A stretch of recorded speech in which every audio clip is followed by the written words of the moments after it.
Le pire film que j'ai jamais vu, c'est Dumb et Dumber. Parce que ça n'a pas de sens, c'est débile, c'est bête et Jim Carrey m'énerve à fond. Moi j'ai pas trop aimé le film The Neon Demon avec Elle Fanning parce que je trouvais que le réalisateur il avait poussé le vulgaire un peu trop loin, c'était un peu trop caricatural et du coup ça met trop mal à l'aise le spectateur et moi c'est pas ce que je recherche au cinéma dans les films, être mal à l'aise comme ça, c'est pas pour ça que je vais au cinéma. Le pire film que j'ai vu, c'est La soupe aux choux. Parce que je trouvais qu'il y avait un manque d'action et puis c'était tout le temps répétitif, on savait ce qui allait se passer. C'était toujours le monstre qui revenait comme ça et voilà quoi, il n'y avait pas vraiment de communication. Il manquait beaucoup quoi. Pour moi, il y a besoin d'avoir d'action, d'y avoir des échanges et là, c'était pas trop ça quoi. L'étrange Noël de Monsieur Jack, parce que je trouvais que c'était fort dépressif et c'était pas très bien fait. 50 nuances degrés 2 parce que le film est ultra mauvais, déjà le 1 était pas terrible et que genre la scène où il y a l'hélicoptère, putain je suis mal à l'aise. Genre t'as tout le monde qui stresse pendant 2 secondes et puis après dès que le gars revient tout le monde s'en bat les couilles et qu'ils essayent tout le temps de mettre du suspense mais au final on sait tous comment ça va se finir, ça a chier quoi. Le pire film que j'ai vu de ma vie, c'était un film d'horreur qui s'appelait Le Berceau, tout simplement parce que j'ai rien compris à l'histoire.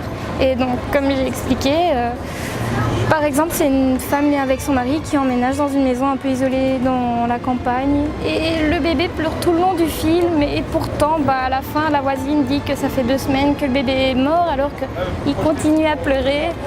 Et même à un moment, la femme tombe sur le parquet, elle se relève, elle n'a plus de peau sur le visage.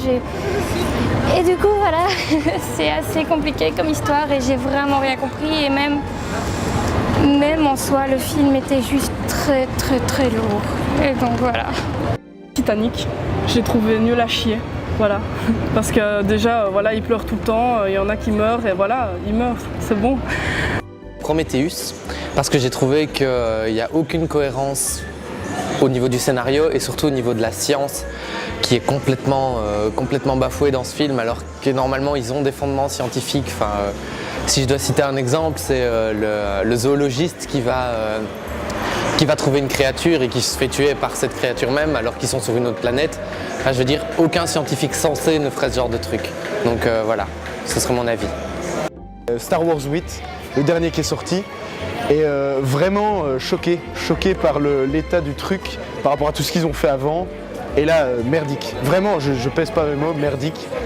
Et c'est vraiment des mots propres à moi. Là, j'ai vraiment beaucoup... Et j'ai triste aussi, très triste parce que ça m'a beaucoup déçu. Et je m'attendais tellement à avoir un truc énorme, un truc de fou avec le 8. Le 7 déjà mettait sur une piste qui était déjà un peu... Ça branle-ballait quoi. C'était un peu hasardeux et là, le 8, j'étais vraiment déçu. On était le voir avec des potes. Je vous remets un peu dans le contexte, on était avec des potes et on est sorti de là, toutes les critiques qui sortaient de nos bouches étaient négatives, toutes, vraiment. Il n'y a rien de bon, il n'y a rien qui reste. La scène de Leila, c'est carrément un mème internet pur, on n'a pas besoin de le modifier, la musique est là, il y a tout qui est là, il y a la scène qui est là. Vraiment, vraiment très déçu, en même temps triste parce qu'il y a une âme d'enfant qui a été blessée, parce que c'était une série de ouf pour plein de jeunes. Et ouais, déçu vraiment. Et puis, mais bon, après voilà, ça reste un Star Wars, ça reste un truc, mais pire film de ouf, pire film vraiment.